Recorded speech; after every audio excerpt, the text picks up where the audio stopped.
Welcome to Bloodbath and Beyond. Today we review The Devil's Candy. He will slither into your soul. Written and directed by Sean Byrne, starring Ethan Embry, Shiri Appleby, Pruitt Taylor Vince, and Kiara Glasco, The Devil's Candy is about a family that moves into a new house. It was previously owned by a guy and his family, and the guy was hearing some voices in his head, and he went and murdered his parents. Well, he hasn't left the town yet, he's still roaming around. This is all happening while the family is trying to adjust to their new home and the town, and let's just say he's not coming around with a pie to welcome them. So what do we like? I really enjoyed this story. Basically, it's about this guy who has voices in his head, and it's obviously the devil. And in order to drown the voices out, he has to play like heavy metal music. And if he can't subdue the voices, then he acts on his urges and he has to kill children. And that is just frightening in itself. Maybe this is a PSA for like parents, like, hey, let your kids listen to metal music in case voices in their head start going nuts. I also enjoyed the aspect of the story where we're getting to know the family. Jesse, who is the father, they're showing him and his struggles as they toy with the idea with him listening to the devil while he's painting his work. Is he gonna fall towards the devil to sell his art? Or is he gonna do the right thing and protect his family? You see the struggles with every person involved. So Jesse's trying to maintain a solid relationship with his daughter.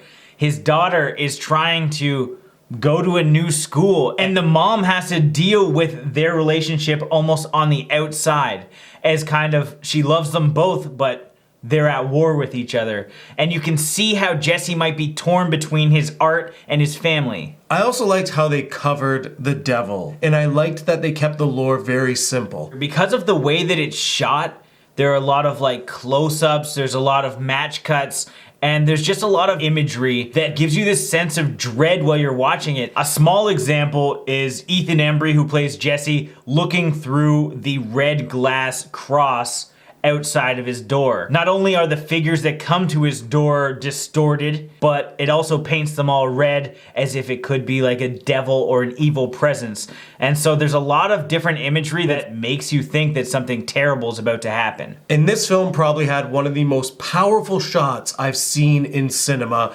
It's near the end of the film, so we can't talk about it because I don't want to spoil anything. But when it happens, it's gonna hit you hard. I really enjoyed all the characters in this film. I felt that Ray was the most unique out of all of them because he's a big man. He was just like a man-child, and he seems so innocent at moments, but you know that he is pure evil. Ethan Embry blew me away as well, because first of all, I didn't even recognize him. It didn't even look like Ethan Embry, but he just played this like struggling artist torn between art and family so well. And his wife Astrid, played by Shiri Appleby, she was great. And even the daughter Kiara Glasco, she had to play the teen angst character, and it worked well. I also want to add that Ethan Embry looks like hipster Jesus in this movie. I think it was a good contrast to the devil, having him be almost like what Jesus looked like. They definitely make it seem like, yes, he's supposed to be like the Jesus to the devil. You got the big guy wearing the red jumpsuit. You got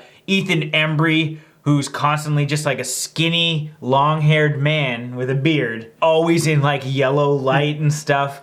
It's kind of neat. Even how they shot like the characters around them, it's just showing that contrast. And this film does an amazing job with the light and the darkness. Now, what didn't we like? There isn't a lot that I disliked about this movie, but there are some notable scenes towards the end. They didn't throw me off that much, but I think it's going to affect a lot of viewers, where there is some CG fire. And I think it's almost intentionally bad to match the artwork that Ethan Embry's character was creating, but I don't think a lot of people are gonna forgive it. I think it would have been a stronger impact if they made the fire more realistic instead of artistic. Now it's time for our final thoughts and ratings. The Devil's Candy was a fantastic film.